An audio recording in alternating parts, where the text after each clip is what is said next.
Hello and welcome back to Let's Play Monster Hunter. I'm HazzD. Last time we started this quest, we started hunting down the Gravios. This time we're going to go back in there and we're going to try and finish it off.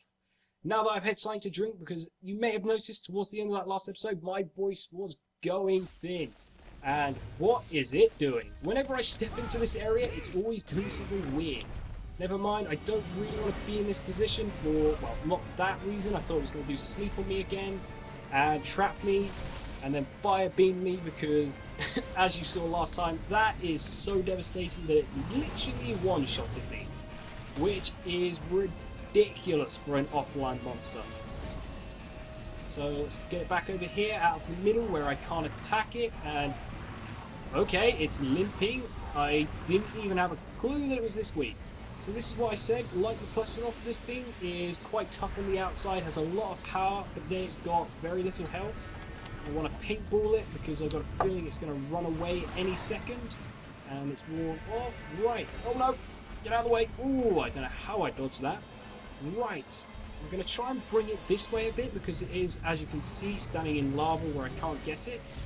Fortunately in this game, standing next to lava doesn't hurt you unlike the future ones. How did I get hit by that? Okay. Fortunately it's doing a tail swipe for some reason so I can get out of here. Okay. And right, if the camera would start doing what I wanted to do, I'm going to heal up.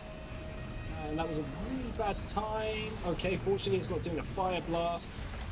Right, what I'm going to do is try and lure it over and then drop a large barrel bomb on it, because that should probably take down most of what's left of its health.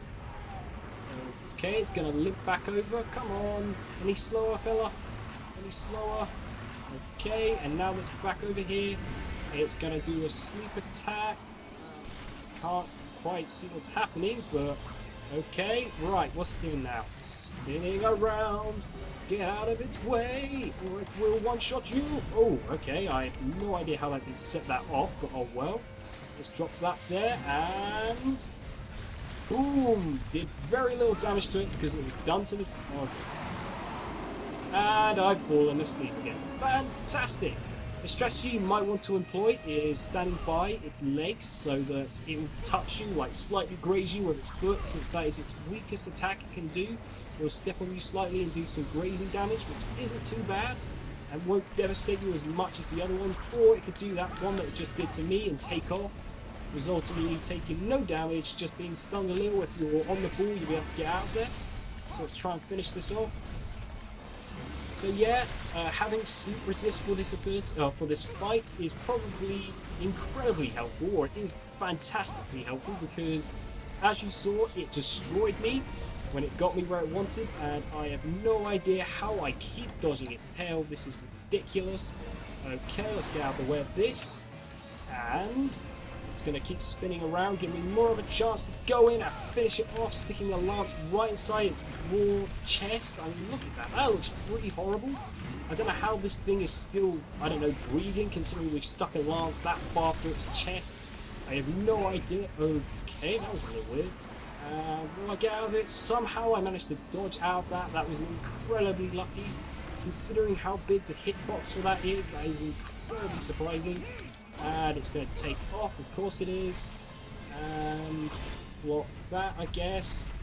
Something else to note is that don't hit it in the face. It's probably its weakest point. Well, it's actually its strongest point. It's like where the arm is hardest. Try and go for the chest and the legs, mainly the chest, because that's, once you, oh, there we go, once you get its armor off is where it's weakest.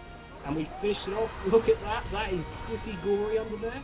But never mind, now that we've taken it down, I've forgotten to carve the tail once again. Don't worry, the cast for it will be on screen if I don't get over there when I finish carving this. And if the best boys would stop annoying me, thank you very much. I could do without this right now. So, okay. Fortunately, we don't have to run that far like through any other areas. We just have to do this, but unfortunately, the Vespoids are getting my way. You get 4 calves from the Gravios because it is what's considered a large wyvern, the only offline large wyvern.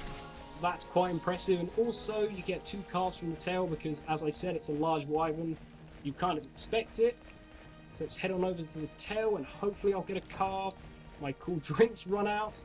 So as you can see, I managed to do this quest in 15 minutes. Like I said, its health is surprisingly low considering what it is. This giant man-eating creature that fire beams you in the face. Quite devastating, but there we go. I've carved its tail and the quest ended. So we're just in time. Despite all the best boys were doing, we were just in time. So there we go, quest complete. So we completed our third after game quest. Let's take a reward. Sleeping sacks. This is the only place you can get sleeping sacks and Gravios materials. So if you're looking for those for some reason, maybe for online that you can't access, so I don't know why you'd be looking for them for that, but never mind. So now that we've done this screen, I'm going to cut to what would be the weapon bios, but is now a link to the weapon and armor bios. So cut into that.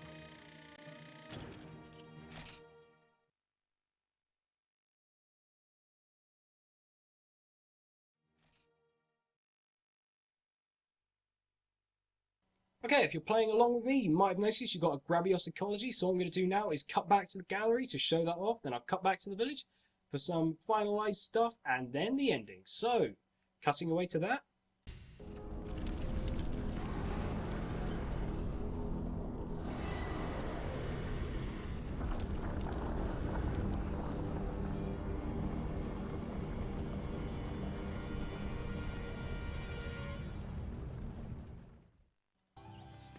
Okay, so now that we're back in the village, like I said, we have one thing left to do before we end off this episode. Last episode, you may have heard me say, we've made our final piece of armor, so you're probably wondering, how do we unlock our next few quests?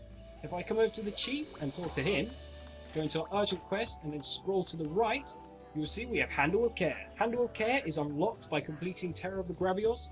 So this quest is already unlocked, you don't have to make a piece of armor, and as you can see, it's the final gathering quest in the entire game. And it's quite possibly the most annoying gathering quest in the entire game. So until next time, like, comment, subscribe, and all the other good stuff. Next time, we're going to do Handle with Care, so I'll see you then.